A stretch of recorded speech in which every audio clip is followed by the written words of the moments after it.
Cédric Guetty, bonjour. Bonjour. Bienvenue sur le plateau. Merci d'être parmi nous. On est très contents, très heureux de vous recevoir. Vous êtes le directeur de cette école de commerce et de management et vous avez 3 minutes pour nous la présenter. Merci. Je vais rejoindre ce que vous disiez tout à l'heure. Effectivement, on se définit comme la grande école de l'alternance, puisque historiquement, on a 20 ans cette année. Et le modèle de l'école, à l'époque, c'était une innovation, c'était la professionnalisation et comment est-ce qu'une école pouvait mieux professionnaliser ses étudiants.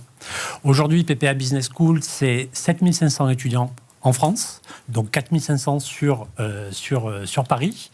C'est 11 campus en France. Et ça aussi, c'est un avantage pour nos étudiants. Moi, j'aime bien le mettre en avant parce qu'un étudiant, par exemple, qui est aujourd'hui sur Paris, peut avoir une opportunité professionnelle à Bordeaux, à Aix-en-Provence, à Toulon. Donc, il peut la saisir et intégrer l'école. Après, on a aussi une vie personnelle n'est pas linéaire. On peut avoir des changements personnels, suivre un petit copain, une petite copine, sa famille, et on peut faire sa première année à Paris et faire sa deuxième année à Aix-en-Provence, sa troisième année à Aix-en-Provence, et ainsi de suite.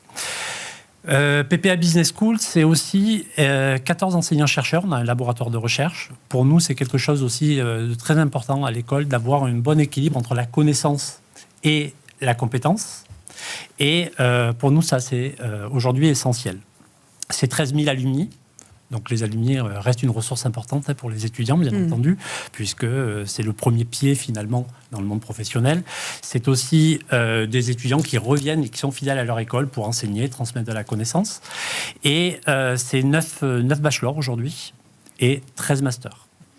Donc tous nos diplômes sont reconnus par le ministère du Travail avec des titres RNCP de niveau 6 et de niveau 7 et permettent soit une insertion professionnelle à l'issue du bachelor, puisque c'est la finalité d'un bachelor, ou ensuite, dans la construction de leur projet professionnel, de continuer ensuite sur un master.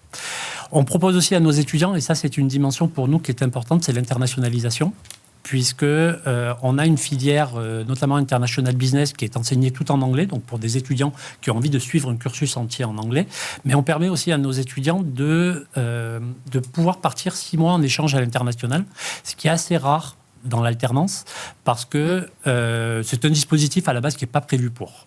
Et je rappellerai que l'école, c'est 3 piliers importants. Le premier pilier, c'est la professionnalisation, on vient d'en parler. C'est l'accompagnement, parce que tous nos étudiants qui rentrent à l'école, dès qu'ils sont admis, on leur affecte un chargé de relations entreprises qui va les préparer dans la recherche de leur alternance, construction de leur CV, construction de leur lettre de motivation. Et le troisième pilier, c'est la pédagogie, qui pour nous est une pédagogie expérientielle. C'est une pédagogie pour moi qui est importante parce que pour moi, l'expérientiel, c'est l'apprendre et le comprendre. C'est comment la théorie que j'apprends dans les cours, je la mets en pratique. C'est la mise en perspective finalement des savoirs théoriques.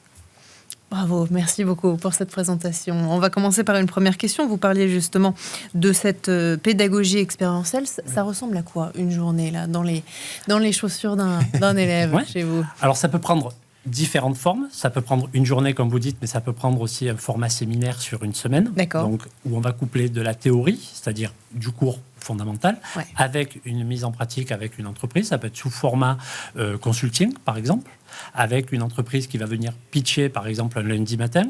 Ensuite, nous, on va leur donner tout un ensemble de corpus théoriques et ils vont travailler en demi-groupe. Et par exemple, à la fin de la semaine, l'ensemble des groupes vont pitcher leurs résultats à l'entreprise. D'accord.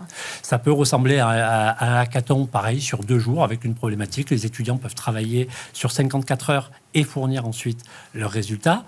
Ça peut prendre la forme de study tour aussi, ou de study trip, c'est-à-dire les emmener et les sortir des murs pour aller se confronter aussi à la réalité. Donc en fait, l'expérientiel, ça prend tout un tas de formes différentes. Et on est dans le concret, hein, voilà. On est dans le concret, effectivement. Fadélie, des questions sur le chat. Le concret, justement, vous parliez de partir à l'étranger pendant 6 mois en alternance. Est-ce que vous pouvez en dire un peu plus? Alors, c'est pas partir 6 mois en alternance, parce que vous savez que le dispositif d'alternance est un dispositif franco-français, puisque les autres pays ne connaissent pas, un peu l'Allemagne aujourd'hui, mais sinon ça n'existe pas.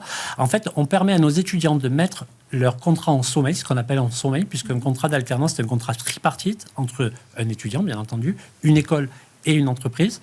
On met ce contrat en sommeil et l'étudiant peut partir pendant 6 mois, suivre soit un double diplôme, selon les accords que l'on a et selon les pays et selon l'université, soit un échange universitaire. C'est plus clair. Vous avez parlé aussi tout à l'heure du corps professoral qui joue un rôle clé dans l'accompagnement des étudiants et des élèves, et notamment de cet aspect recherche.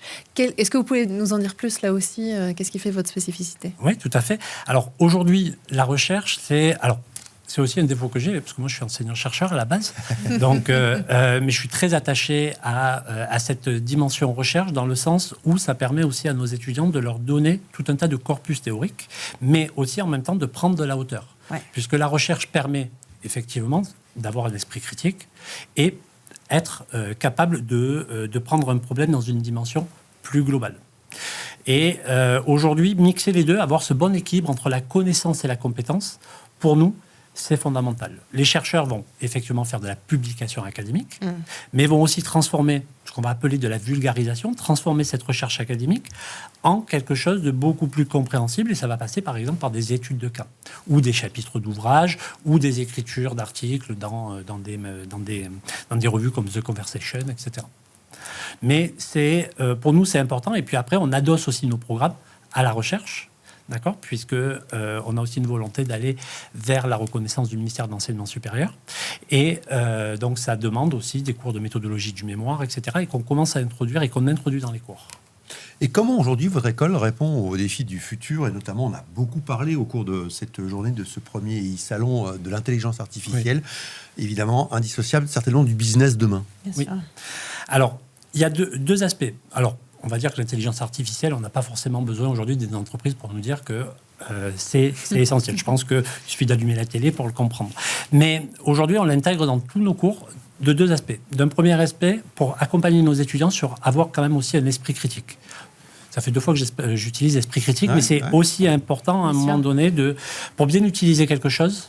D'accord, il faut comprendre comment ça fonctionne et être capable d'aller chercher plusieurs sources. Donc, c'est déjà les accompagner là-dessus en leur disant c'est un outil formidable, mais vous devez aussi savoir prendre du recul. Et ensuite, on l'intègre dans l'ensemble des cours, parce qu'aujourd'hui, quand on a des cours de marketing, tout devient transversal. C'est un petit peu la RSE, c'est exactement la même chose.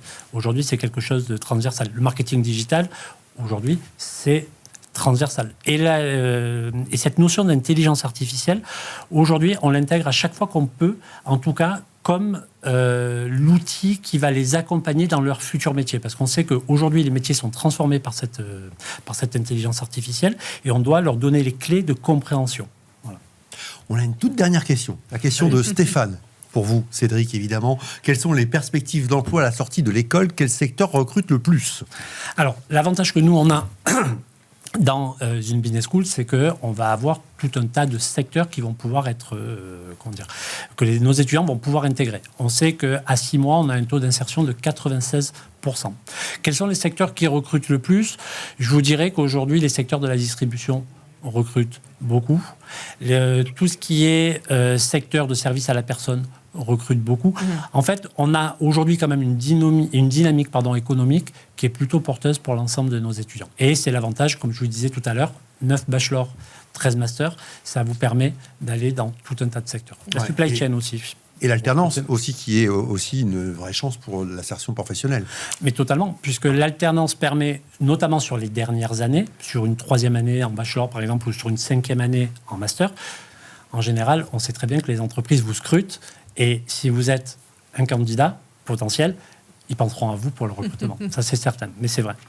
Merci infiniment, Cédric. Merci beaucoup d'être passé sur ce premier salon de l'éducation. Ça s'est bien passé? Vous n'êtes pas traumatisé? Mais alors pas du tout, c'était même très agréable. Je recommande à tout le monde de venir. Très bien, merci beaucoup. Merci beaucoup.